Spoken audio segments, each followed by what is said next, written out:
शून्य कोटि की अभिक्रिया किसे कहेंगे? देखिए अभिक्रिया की परिभाषा लिखो पहले तो, हेडिंग लिखिए शून्य कोटि अभिक्रिया। शून्य कोटि अभिक्रिया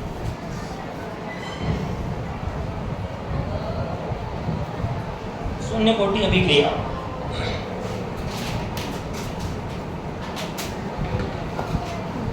जीरो ऑर्डर रिएक्शन। शून्य कोटि अभिक्रिया जीरो ऑर्डर रिएक्शन।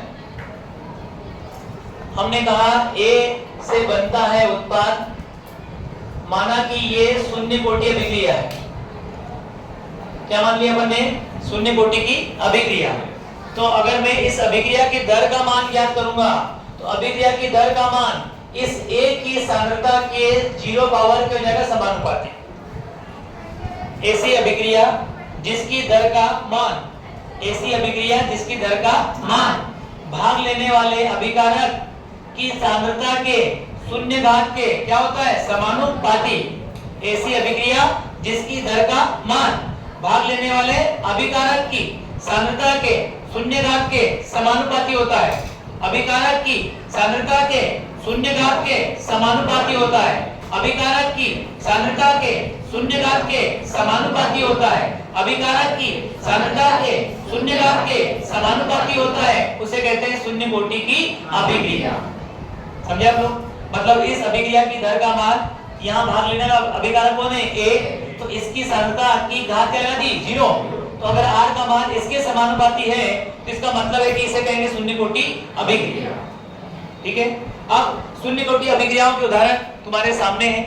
जब हाइड्रोजन की क्रिया क्लोरीन के साथ में होती है तो HCl बनता है। क्लोरीन इसके साथ क्रिया करेगा, क्या बनाएगा? HCl। अब कितना HCl बनेगा ये काय पे डिपेंड करेगा? यह निर्भर करता है सूर्य के प्रकाश की मात्रा पर। सूर्य के प्रकाश की मात्रा पर कितना HCl बनेगा इसका मान हाइड्रोजन की मात्रा या क्लोरीन की मात्रा पर निर्भर नहीं करता। सुन लिया आपने?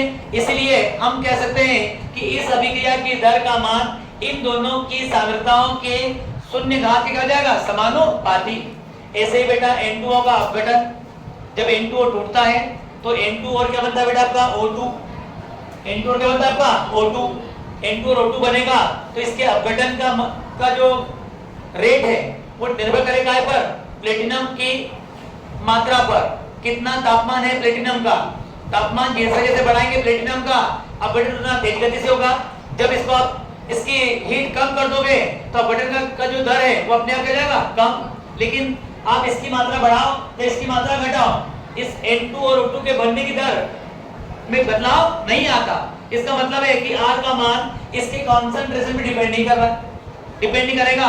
तो ये कहलाएगा शून्य कोटि अभिक्रिया। अमोनिया का अपघटन हो गया, HI का अपघटन हो गया। इसके बाद एसीटोन की क्रिया होती है आयोडीन से। एसीटोन की क्रिया कैसे होती है? आयोडीन से। जब एसीटोन का आयोडोनेशन होगा, आयोडीन के साथ में क्रिया कराएंगे तो यहाँ से आखिरी में से एक H बाहर जाएगा और आयोडीन अंदर आएगा। 3 H हैं, बचे कितने आपके? 2। एक कहाँ चला गया? बाहर गया। उसने I से क्रिया करी, क्या बनाया आपका? HI।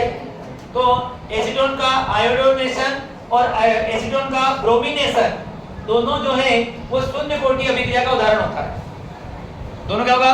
शून्य कोटि अभिक्रिया का उदाहरण। ठीक है। इनमें से भी ऑब्जेक्टिव प्रश्न आते हैं, 4 ऑप्शन दिए रहेंगे जेईई में, नीट में। कौन सी अभिक्रिया शून्य कोटि की है या कौन सी अभिक्रिया शून्य कोटि की नहीं है? तो ये अभिक्रिया शून्य कोटि की होती है। परिभाषा, वह अभिक्रिया जिसकी दर का मान,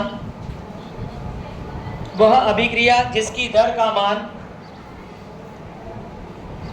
वह अभिक्रिया जिसकी दर का मान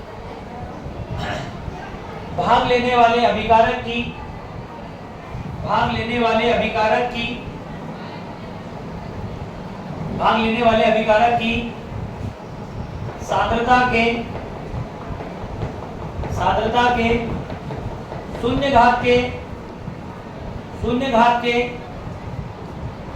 समानुपाती होता है, उसे शून्य कोटि अभिक्रिया कहते हैं। उसे शून्य कोटि अभिक्रिया कहते हैं। उसे शून्य कोटि अभिक्रिया कहते हैं।